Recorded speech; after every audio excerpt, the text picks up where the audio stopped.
안녕하세요. 더나은쌤입니다. 인공지능 시대가 본격적으로 열리고 있습니다. 인공지능이란 인간처럼 정보를 인식하고 학습하며 추론하며 행동하는 컴퓨터 시스템을 말합니다. 얼마 전 한국을 방문한 소프트뱅크 회장 손정희는 문재인 대통령에게 한국은 인공지능 강국으로 거듭나야 한다고 말한 바 있습니다. 첫째도 인공지능, 둘째도 인공지능, 셋째도 인공지능이라며 각 분야에서 전폭적인 AI 육성책을 마련해야 한다고 조언했죠. 과거의 컴퓨터는 각 분야의 전문가들이 일일이 기계에 지식을 주입시키는 방식이었습니다. 상당한 수준의 자동화를 일궈냈지만 많은 노력과 시간이 수반되어야 했습니다. 그러다 2012년 인공지능은 큰 변곡점을 맞이합니다. 딥러닝 기술이 세상에 나타난 것인데요. 인간의 노력과 시간 없이 컴퓨터 스스로 학습하는 게 가능해진 겁니다. 동영상 속에서 고양이를 찾는다는 과제를 수행한다고 하면 과거의 기술에서는 고양이의 특성을 프로그래머가 수천 개의 규칙과 코드를 컴퓨터에 입력해야 했습니다. 정교하게 입력할수록 영상 속에서 고양이를 잘 찾게 될 것이며 엄청난 시간과 자원을 투입해야만 했습니다. 그러나 딥러닝 기술 하에서는 무척 간단하게 끝납니다.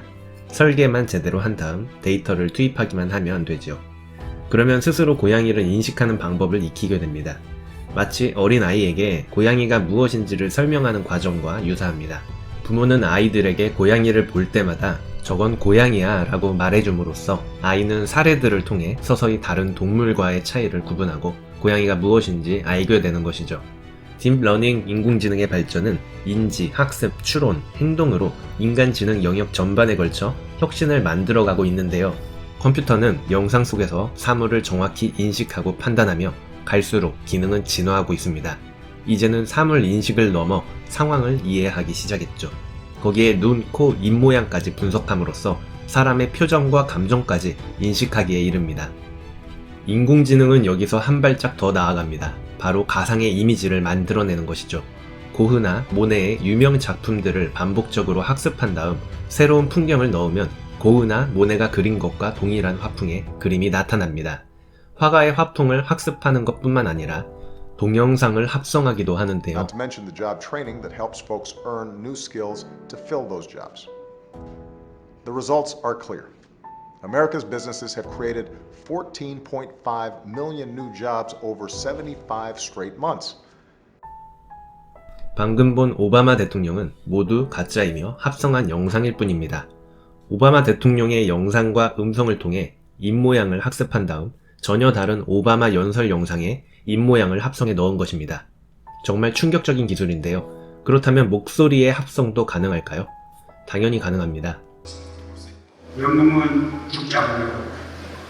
문재인 대통령이 오버워치의 메르시를 따라하는데요. 음성 합성 기술로 만들어낸 결과물입니다. 딥페이크는 인공지능 기술을 이용해 실제와 구별하기 어려운 가짜 이미지, 음성, 영상을 만드는 것을 말합니다. 원리는 별게 아닙니다. 기존 영상에 유명인의 얼굴을 덧입히는 방식입니다. 또 기존 음성에서 고유의 특성을 가져와 새로운 메시지에 입히는 방식이죠. 인공지능은 유명인의 샘플 영상에서 여러가지 표정을 캐치해내어 학습합니다. 물론 정교한 표정을 나타나게 하려면 데이터가 많아야 합니다. 정치인이나 연예인들의 사진은 쉽게 구할 수 있습니다. 이들 사진을 VAE, GAN 알고리즘 모델에 이용하면 거의 완벽에 가까운 합성 영상이 만들어집니다. 중국에서 출시한 자오라는 앱에서는 내 얼굴이 영화 속의 인물로 대체되는 합성 기술을 가진 앱입니다. 존 스노우가 중국인으로 바뀌는 마법이 벌어집니다. 무료 앱임에도 불구하고 상당한 퀄리티를 보여줍니다. 물론 합성한 티는 나지만 말이죠. 이런 합성 기술이 등장하면서 사람들이 가장 우려했던 부분은 가짜뉴스 조작이었습니다. 유명인의 합성 영상을 통해 가짜뉴스를 만들어내어 악용될 여지가 있다고 보았는데요. 각종 조작이 한창 일어나는 선거철에 후보자가 절대 한 적 없는 발언을 하는 딥페이크 동영상을 유포해 여론전을 벌일 것이라고 걱정했습니다. 그러나 우리는 유명인들의 합성 영상을 보면서 어색한 부분을 감지할 수 있을 뿐더러 이런 정치인의 영상은 주로 뉴스를 통해 보도되기에 정보가 한번 걸러지게 됩니다. 또 유명인들은 자신들의 공식 SNS나 보도를 통해 즉각적인 해명도 가능하기 때문에 가짜뉴스가 만들어져 심각한 문제가 일어날 경우는 제한적이라고 생각합니다. 가짜를 진짜처럼 만들면 해명을 통해 진실을 밝힐 수 있지만 사람들이 진짜를 가짜라고 의심한다면 문제는 심각해집니다. 2018년 아프리카 가봉에서는 쿠데타가 일어납니다. 가봉의 대통령이 오랜 기간 공식 석상에 나타나지 않았기 때문인데요. 사람들은 그가 죽거나 아프다고 의심하고 의혹은 커져만 갔습니다.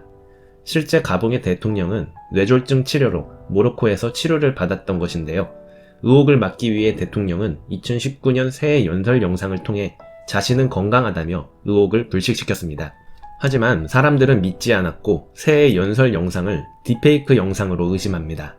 사람들의 의심은 커졌고 군사 쿠데타가 시도되었습니다. 새해 연설 영상은 포렌식 결과 실제라고 밝혀졌지만 그건 중요치 않았습니다. 딥페이크 프레임을 씌워버리면 진짜 당사자는 어이없이 당하고 맙니다.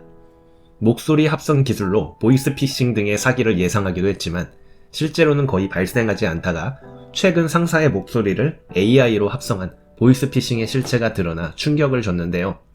해당 사례가 세계 최초의 AI 보이스피싱 사례라는 점을 고려해보면 아직까지는 실제 사기에 사용되는 사례가 많다고는 볼 수 없습니다. 그러나 사기 수법은 정교화되고 있고 제대로 마음먹고 사기를 친다면 사기의 성공 확률이 크게 증가할 수 있다는 생각이 듭니다. 목소리가 똑같더라도 발신번호나 재확인 절차 등을 통한 안전장치를 추가해야 할 수 있습니다. 진짜 문제는 합성 포르노였습니다. 여자 연예인의 얼굴을 합성한 동영상이 유포되고 있었으며 합성 영상을 유료로 판매하는 경우도 있었습니다. 또 여성의 얼굴을 여러 각도에서 담은 사진 250장만 있다면 이틀 안에 딥페이크 포르노가 만들어지는 것으로 알려집니다. 딥페이크 포르노 합성 피해자의 25%가 한국 여자 연예인이라고도 하는데요.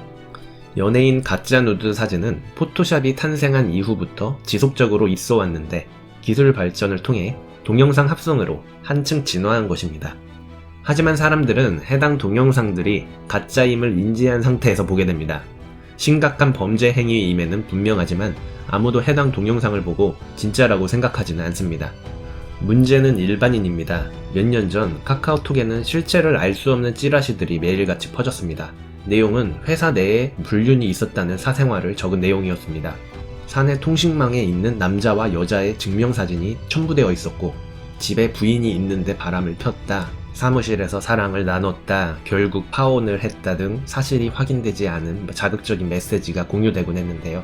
그 메시지의 상단에는 법적 책임을 피하고자 했는지 퍼옴이라는 의미 없는 단어가 항상 포함되었죠.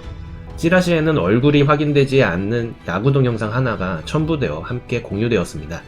메시지를 받은 사람들 대다수는 해당 사건을 사실이라 생각합니다. 아니 땐 굴뚝에 연기 나겠냐고 하면서 말이죠. 거기에 증명사진이 붙어있고 동영상 증거도 있으니 그럴싸한 정보 같습니다. 이 동영상은 인터넷에 돌아다니는 야구 동영상일 수도 있는데 말이죠.